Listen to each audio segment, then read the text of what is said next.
Welcome to Talk Flicks with Boss Chicks. I'm your host, Crystal, and today we're going to be talking about the movie Brian Banks. Still here. I'm still standing. Yeah.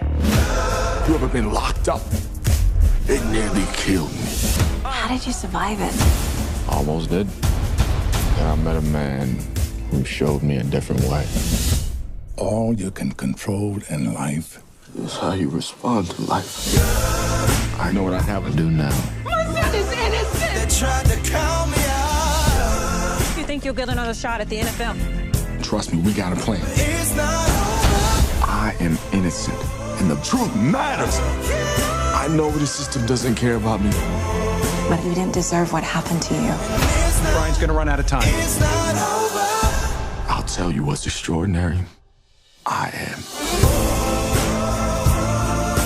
So this is a film that I highly recommend for the Juneteenth weekend. By the way, happy Juneteenth weekend. Not just the day, we're going to be celebrating the entire weekend, which is traditionally the way things are celebrated, particularly down south, where you get, not just the 19th, but you just do that whole weekend if it falls on a weekend. But this is a movie that I highly recommend for Juneteenth because it really deals with what Junteenth is all about, freedom and liberation. And so this movie is actually based off of the true story of Brian Banks, who is a football player who dreams of playing NFL, but those dreams are halted when he is falsely accused and convicted of rape. So, I really just like the themes that this movie dealt with. The acting was great. I really am starting to like pretty much everything that Aldous Hodge, the guy who plays Brian Banks, I'm pretty much falling in love with everything that he does. He just kind of brings it. Like, I just really like. I think to me, he's kind of like the American version of Idris Elba. And so, everything that I've seen him in since he's kind of came onto the scene, I've just really loved his performance and the way he interprets the roles. But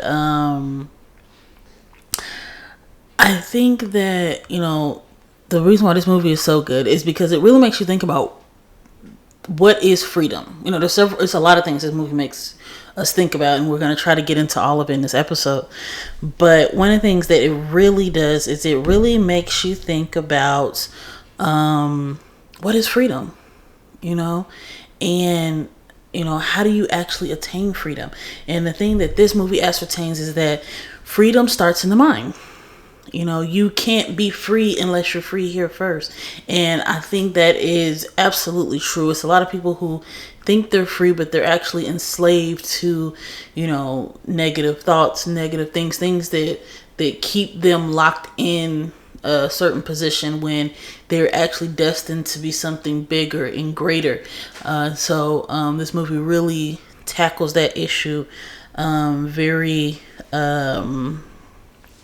detailed, and how to do that, showing, Brian's life, of how he actually became free in his mind, and just how, his situation is extraordinary because he's extraordinary, because he's able to overcome those odds and not, turn into this kind of woe is me type of person that, he's just letting the system defeat him. And so that's something else that this movie also talks a lot about, is just the system. What is the system? And I think they did a great job of really just kind of taking that abstract definition of what the system is out and really just saying, what is the system? And the system is people. It's people. When it comes down to it, it's not, the laws, because who makes the laws? It's people. It's good that they really just kind of break it down to that level. And he's like, the system is people. So, if we want to make a change, we can't give up on people, and so just really kind of digging into, not giving up on people, meeting people where they are, helping people. One of the things that was probably the most moving part of the movie is when Brian, he's working with the Innocence Project, trying to get his case overturned. Because he actually pled guilty due to bad counsel from his I'm assuming it was a public defender lawyer, because this lady had no idea what she was talking about. She told him that if he just took a plea, he wouldn't get any jail time, and it was the best thing to do because you got a football career. If you try to take this to trial, you might lose and go to jail, and he ends up going to jail anyway. And so one of the things he says, he's like, man, I need help being set free. And that was something that the way it was said, and it was very, very moving, because, Brian had been doing, everything he could, going above and beyond, violating his parole in order to talk to certain people so he could get information and evidence that he could use to overturn his case. And, at the end of the day, the Innocence Project was like, well, this is great evidence, because they had told him, we need something earth-shattering in order to even get them to reopen this case. Like, it has to be new evidence, and it needs to be like, earth-shattering type of evidence for it to even be viable. And so he gets the lady who accused him of raping her to basically admit on camera, unbeknownst to her, that she lied about it. And so when he brings this information to him, he's like, I got her saying I didn't do it. And he's like, well, this wouldn't be admissible in court. And he, just kind of does this really moving speech where he's just, pleading with them, like, help me be free. Like, I need help getting set free. And I think that's something that a lot of times is kind of, is deep and almost beyond what we typically think about freedom, particularly here in the United States, because we're like, freedom, I'm free, it's my freedom, instead of saying, this is our freedom, like, if I'm not free, you're not free. So we have to work together in order for us to truly be free. And so, this movie just had a lot of different things like that were just like very, very profound, just nuggets of information and just statements just being said within the movie from different characters, and just a lot of times people don't even know how to be free. And one of the things that is said in the movie by one of Brian's mentors is that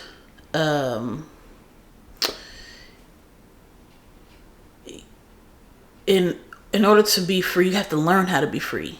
And a lot of times prison is the best way to learn how to be free, because you don't have any distractions. It's just you in this kind of, prison, to where all you can do is laser focus on what is your next step, what do you plan to do afterwards, and really just kind of focus on those things. And it helps you to understand how what freedom really looks like for you, because it's different depending on the individual. What does freedom look like to you for real, and how do you get to that point? So just very great things. One of the things it talked about also is just truth matters. That's something that I think we've heard in the media, particularly when they were covering the impeachment trial of Donald Trump, is that truth matters. Like, truth matters. But the problem is the system doesn't care about truth. And that's something that's like a direct quote from the movie, is that the system does not care about truth. And we have to, as a society, move away from that. And I know it's hard, because truth is something that is hard for people to accept in a lot of cases. People like to live in a fantasy land. Just because it's easier to digest. Life isn't as as perfect and nice as we would like it to be. So sometimes we create this fantasy world where, we think we're happy, but truth be told, we're not happy because of, whatever the reasons are. So, truth matters, and telling the truth and realizing that when you don't tell the truth, particularly in this situation, like this was a really big deal. This woman telling people that he raped her and she didn't. It truly destroys someone's life. Like, he spent the better half of this movie trying to find just a job. After he had been released, he served 6 years, or maybe I think it might have been 10 years in prison. And then he gets out and he's like struggling to find a job. Nobody he has the qualifications or the skills, the employer likes his personality, everything, but that stain on his record pretty much wipes out those opportunities. And so, it also, this movie makes you think about, how are we really rehabilitating people in prison and preparing them to be productive citizens outside of prison. Like, it really almost is like we cultivate a society, those people who go to prison and then are released, we cultivate a society in which they almost have to go back to prison because there's no viable lifestyle for them outside of prison, or outside of doing things that are illegal activities. So we really need to rethink about how we're giving people second chances at life and rehabilitating their lives and reforming their lives and still being productive citizens of the community. So that was great. One of the things that really bothered me, though, and it's something that's true, like this movie, there's pretty much nothing that I don't like about it, as far as, the way it was shot, the way it was written. Excuse me, for the budget that it had, which wasn't the most. I think it was only a couple of million. They did a very good job in visually pulling this story together. But one of the things that bothered me, but it's a reality, is that with people like Brian Banks, their value to society is really only based on their talent. Like, this dude was kind of like, the All-American football star of his city or of his town. Everybody knew him. Everybody was like, yes, he's going to the NFL. The coaches were super interested in him. I think he got accepted to USC. All of the people were all about this dude when he was playing football. But then when this incident happened, it was like literally everybody fell off. Like, I was like, dang, like, where are these coaches? Like, your coaches are supposed to be kind of like your mentors, and for them just to kind of fall off and not, really even try to, like, if I'm a coach and, one of my players was in trouble like this, I'm going to be trying to help them find resources at least to help them, find a way to get out of the situation. I mean, I don't know. I just was kind of like really disturbed by the fact that these coaches and these, people who were part of the football world of his life just kind of disappeared.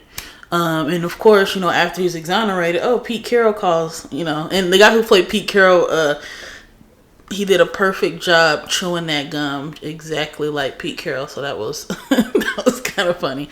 I'm sure he probably had to practice and rehearse that a lot, because nobody chews gum like Pete chews gum. One of the things this movie reminded me of is when I had went to go see Stephen A. speak at it was a SMU. Yeah, I think it was SMU. And one of the things he said, in order to be successful, you have to have 3 people in your lives. You have to have the cheerleader, you have to have a mentor, and then you have to have a person that just straight, keeps you in check as far as like keeping it all the way real with you, which could, I guess, also be your mentor. But this movie really exemplified that. So in this movie, Brian has all three of those people. So his mom was his cheerleader. His mentor was the guy who he met in the jail, who was played by Morgan Freeman's character. And then the person who kept him in line was his PO. And then also kind of like the lawyer a little bit too, just kind of like let him know like what, he should and shouldn't be doing. So, I do believe that is the truth. You need those people. And it's just like what he said, in order to be free, I need you to help me. And you need different people in order to help you truly be successful. So, and one of the things that his mama said that I thought was brilliant was that she said, he wanted to go on this date with this lady that he met, which I'll talk about her, Karina, who was like his love interest. But they were going to go to an art gallery because she's an artist. She had painted some art, using his portrait, and it cost quite a bit to get in. But his mom was like, I'm gonna give you this money, and he's like, no, Mom, I know you're struggling. I don't even have a job. I'm living here, and she's like, no, go, because I want you to be happy. Your happiness can't wait. Happiness can't wait. This car note can wait, but your happiness, your freedom to do what you feel, is best for you or is good for you, can't wait. And I feel like that is like a super powerful statement, especially in the times that we're in now, where we're kind of like at this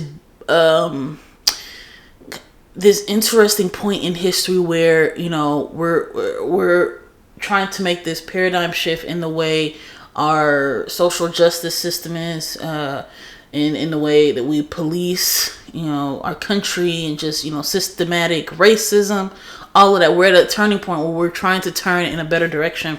And so that whole thing is, it can't wait, like your freedom, it can't wait. Your happiness, it can't wait. So we all have to do our part, to help each other achieve that true happiness, that true freedom. And I was just like, this is just, like I said, this movie was perfect for this holiday. It's perfect for the time that we're in. It's just like, just so many nuggets of just good wisdom and information. I was just like blown away. And when he gave that speech, I was literally almost at the point where I wanted to tear up. I'm too gangster to cry, but I felt my eyes kind of getting a little tingly, and I'm like, oh my gosh, this is good stuff. This movie really drives home the point that you have to aspire to be better. You have to aspire to be better. You have to aspire to get those things, that you have to dare to do those things, even when people tell you you can't do that. Like Brian in this movie, he was not supposed to have any contact with the lady who accused him of sexual assault, but he needed to clear his name. He knew that she was the key to getting his case reopened, and so he did and dared to do something that he was told specifically not to do, something that would land him back in jail, because he realized that if I can't be free, it doesn't even matter if I'm behind bars or not, because I can't do the things that I really want to do. Like football was his thing. He couldn't even, go to a museum because it was too close to I think it was a park or something. And because he was registered as a sex offender because of that bad plea he took, he couldn't even do, little things like that. You can't even go certain places. So he was just like, look, I'm going to do it because I need this to happen for me, and I can't wait. So, I thought that was just, a wonderful, story to be told. One of the things that I really enjoyed about this film was the contrast of, Brian's experience of dealing with a woman who falsely accused him of rape, and then him having a love interest who actually was raped. And so just how they dealt with, that that contrast of experiences with rape, I thought was interesting, and I thought it was well done, because it was something where when he first tells her about that, she leaves, like she, walks away. And as an audience member, you're kind of like, okay, well, from my perspective, I won't speak for all audiences. I wasn't expecting her to have been an actual rape victim herself. I was thinking maybe she just was like, this dude probably did it, so I'm not interested, and she leaves. But to find out later that, she actually was attacked, and it actually caused her to drop out of school, I thought was, I just thought that was just a very brilliant twist in the plot to me. Just because you kind of get those two perspectives, because a lot of people, and it really is based on your gender. So men, I've noticed, are more likely to believe the man who will say that he didn't rape her, that it was consensual and blah, blah, blah. Versus women are more likely to believe the woman who says that, no, actually, you raped me. And so to see, I feel both experiences, right, from it being true and not true, I thought that was a great addition to the actual story, because I felt like if they didn't put that in there, people would have still maybe had,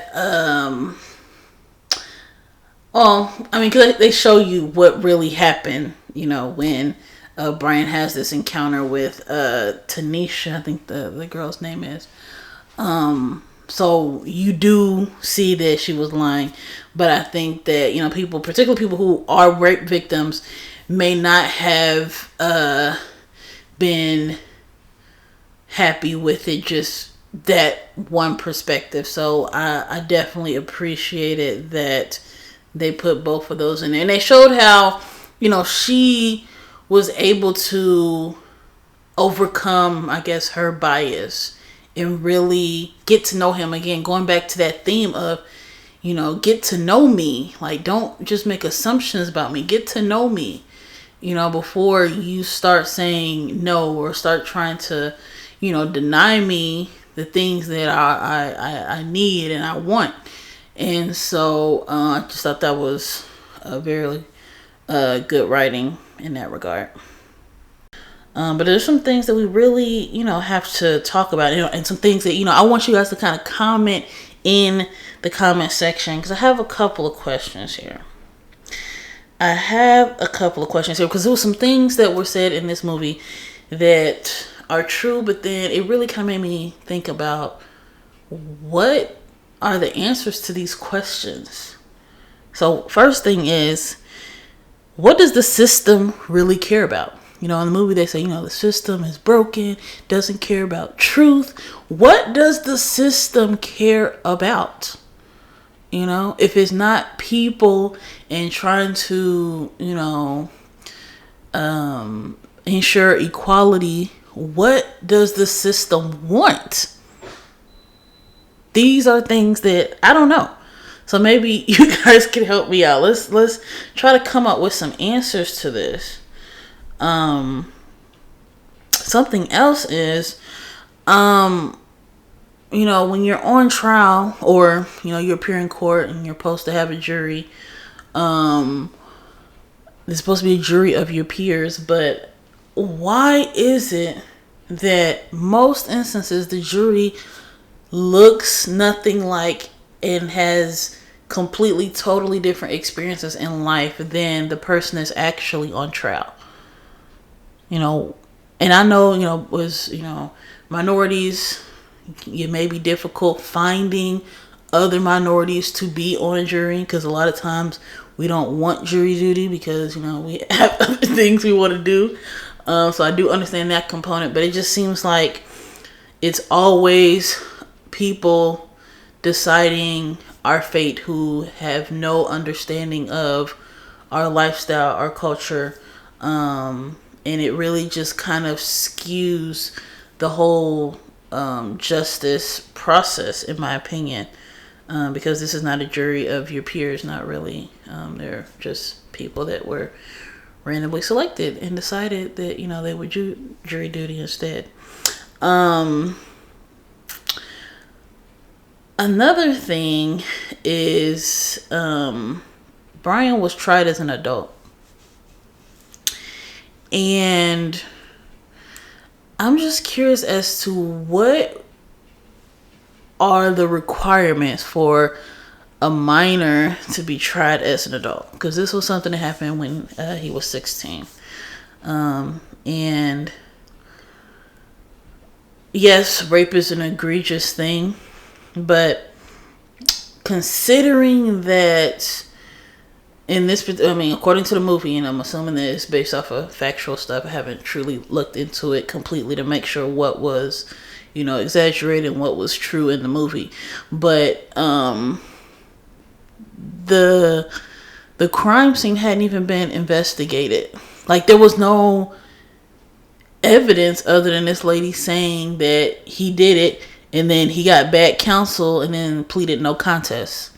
So how do you get this determination that, okay, we're going to try this person as an adult? Maybe you guys can answer that for me, because I'm kind of at a loss. So that's pretty much my take on this movie. I literally can't think of anything that I didn't like about this movie. There were a few maybe shots that I thought could be a little bit smoother, as far as, like, you know, some of the camera movement. But overall, the story was so good that the flaws, if there were any, were completely overlooked. And I just thought that the wisdom, just the little nuggets of information were so good and deep that, you know, it just kind of took it to the next level. So I definitely recommend this movie. If I had to give it a actual grade, I would give this one probably a 9 out of 10. A 9 out of 10. I think this is a great movie for people to watch who don't know Brian Banks' story, which I didn't. One of the things I thought was cool is that he was the oldest rookie to ever enter the NFL. I think he said at 27 years old, he entered the NFL. And he did not make the cut with the Seahawks with Pete Carroll, but he did end up making the cut with the Falcons. And I just, you know, I love those stories of overcoming those type of major obstacles against all odds. So it's a beautiful story. I highly recommend it. And again, leave your comments below. Some of these questions that we have. What does the system want? If it's not working for us, what is it working? What is the purpose of the system? What does it want? Okay. Why do people get tried as an adult? What is the threshold for that? Okay. So leave a comment below. Make sure you like our video if you liked it. Make sure you subscribe if you liked it. We'll be doing more of these more often, and we'll have more boss chicks on the show talking about some great suggestions for movies. All right, this is Crystal signing off. Peace.